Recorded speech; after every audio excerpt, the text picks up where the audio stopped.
Hey guys, Toaster back. You're about to see the luckiest ace in a ELC that you've ever seen. I watched this back. I was like, oh, I was doing pretty good, but in reality, I got spotted over and over and over again, which is usually a death sentence for an ELC. The only thing that saves this tank is the fact that it's tiny. And so you can get away with things that you normally wouldn't get away with. But I would not really pattern myself after this this replay, because this replay I didn't realize I was spotted, and there's the first tracking shot, and then there's the Yag Tiger. That's the second tracking shot. So I should be dead right now. 560 plus 400 or 390 is more than my tank, and you can see the shots are coming in left, right, and center. And so, yeah, this is not a replay that I would really suggest that you follow. Now, in this case, this light tank has decided to push and overcommit, and so that in itself is not such a bad thing that we pushed that, because we are pretty well safe from everything else in the position that we were in. And we're able to get that light tank killed, which is going to be a boon for my team. The one thing, it's 2-0 right now, and the one thing that I'm noticing is that, well, one is there's a BZ176, right? And I want nothing to do with him. So I'm watching to see where he's at and if he's going to light me. He does not. And so we're going to foolishly come back to this location and get spotted by the E50. So the E50's got good view range, it looks like, because this thing shouldn't get spotted unless it's like less than 200 meters away. Now this BZ, I just don't want to challenge him because he can basically one-shot me if he gets lucky. So we're not gonna really challenge him frontally. We're gonna get into bushes and to see if we can keep him spotted for a little bit. So. But this thing it's the sneakiest light, but it is also, I have a 49% win rate, and I'm watching this replay, I'm understanding why now. I just am too aggressive. I'm talking to my buddy Whirls. I will try and remember to link his channel in the description. He's a very good light tank player, probably better than I am at lights. But he plays very passive. Too passive for my liking, but then there's the other side of this where I'm just going YOLO. So we're going to eventually figure out that this side of the map, it's not pushable for me, and there's not a whole lot I can do on this side of the map, and this BZ he's in a rather decent position for his tank. I mean, he could take shots from some of these guys in the middle, but you have to have extreme amounts of pen to penetrate him. So the ISU, I think, ends up getting a piece of him, and the ISU is actually quite a good tank against a BZ. So, and once again, Toaster gets spotted for no reason, and he's driving around the middle of the field and getting shot at. So, yeah, don't do what I do, I guess. This is an unusual replay, though, for me to play this carelessly. Normally, I'm a little more careful than this. And there's another shot and another shot.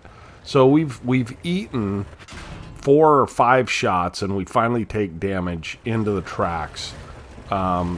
Which has got to be frustrating for the enemy, because first of all, to make contact with this thing is very difficult, and then to just get a tracking shot, and 4 or 5 guys have had that happen. So with this list pushing up, it's really not a wise play to go up to the top, especially with this BZ spotted up here. But things are starting to tighten up, and as you'll notice, I've got 1100 combined right now, which is pretty awful in a light tank. So how do I ace this? We're going to rotate to the other side of the map. we notice there's an IS-5 over there on the other side of the map, and we're going to lose the middle of the map here soon. So once again, another big shot comes in. Toaster gets lucky again, and it's time to relocate and actually use this thing as it's designed, which is to be sneaky and not get lit. So that's what we're going to do. We're going to cross over. Don't trust crossing over through the water, because if we get spotted, we're kind of screwed over, because it's so small. It's really slow through water, because you're going, and I might drown. And also there's a couple of tanks over there. I just don't want to get lit. So now we are pushing up towards the M4Y and the IS-5, and then also I've got a Scorpion G coming. So we're going to go ahead and ask this M5Y to help us out. We'll see if that works out, because the game has gotten much, much closer. The problem with this map is that pushing loses unless you've got a light tank, and fortunately our team does, their team does not. So, and through no fault of my own, I'm still alive, basically. So let's go over here and bush camp a little bit, see what we can do, see if I can get a couple of tanks getting involved, because this IS-5 really can't get involved, and neither can this Scorpion G without my spotting. So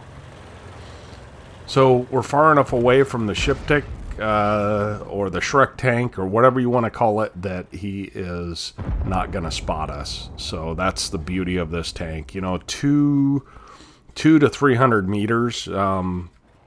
Generally, I have a low noise exhaust on this. I think I've got like 50% camo.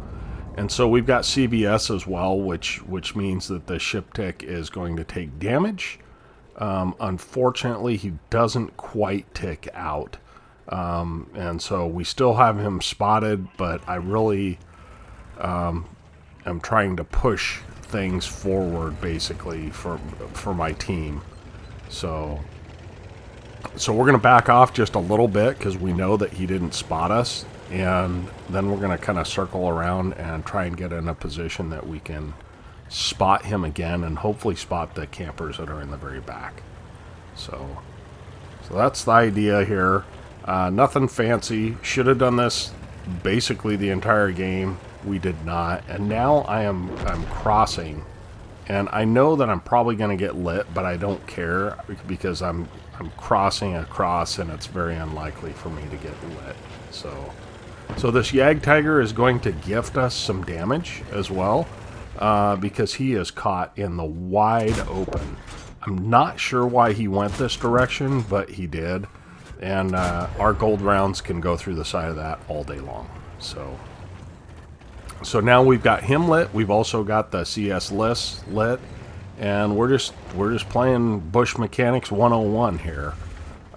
So I'm finally deciding that I need to play the game as it's intended for my light tank, and we're just waiting on reload. Now this thing takes forever to reload. It's like over a 30-second reload, because I don't have any gun handling stuff. I have low noise, I have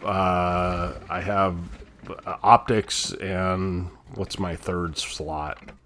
I think I have vents, maybe. So no, CVS, I'm sorry, CVS. So we're able to put some more shots into that Yag Tiger, and now it's 11 to 8. I feel much, much more comfortable. Not only that, but my teammates are moving up, and so it's time to move up and get some lights.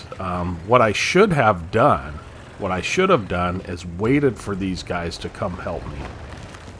Because if I get lit here, which I end up getting lit, I'm in deep trouble. Except that I've got this wreck here, and this thing is small enough to hide behind any tank. Now, I don't know, well, one is the list has shots on me, unfortunately, but I don't know if all of you know this, but I make a little bit of a mess of this, but you can spot through dead tanks. So I'm trying to get a tracking shot on this guy, and that was kind of dumb. but we end up getting a fire and killing him anyway. But you can see how low in the water I can be and still drown, just barely into the water. So now I'm hiding from the list, which I am certain is sitting up on the perch where he's been all game long. And there's just him and a T-28 prototype. But we're up to, 2,000 damage and 2,500 assists. So, yeah. And so I run all gold in this. This is one of the few tanks that I run pretty much all gold. And the reason is because it takes so long to reload that you need to penetrate your shots. So, as we're spotting this prot. Now, notice I'm watching my view range circle, and when he gets close, I just kind of vamoose. With him on the move, he is very easy to be spotted, basically. So there's a possibility he could proxy spot me here, but we're gonna jump back in these bushes here and pick up another 560 assists. So that takes us up to 5,500, give or take. And the list decides it's time to kind of get involved. So we are obviously loaded now because we did not shoot at the prot. And we're able to take some shots and finish him off. And that is the game, folks. So let's go ahead and look at the after action report on the game that you should not emulate. Okay, this tank is really quite hard to ace, and I think part of the reason that we're able to ace it is the 2,300 damage, and we got 3,800 assists, so so that puts us up over 6K. First on the team with, we weren't first for damage, we were fourth for damage, but even getting third for damage, even getting 2,300 damage in this thing is a feat. Although I find that I do damage in this thing for whatever reason. And then we're first on XP by not very much. No, we're second. We're second to the Centurion. So good job to him. So shout out to Opeo5 if that's his real name. And the enemy E75 did quite well as well.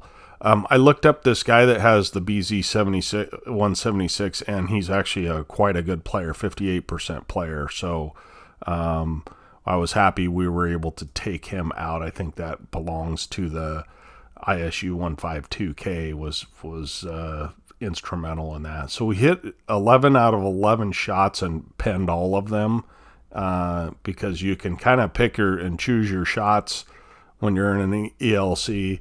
And we made 24,000 credits because we had all this assist. So this assist obviously adds to your received credits. So that's the only reason we did okay there. 1,354 base XP, a little bonus for the premium.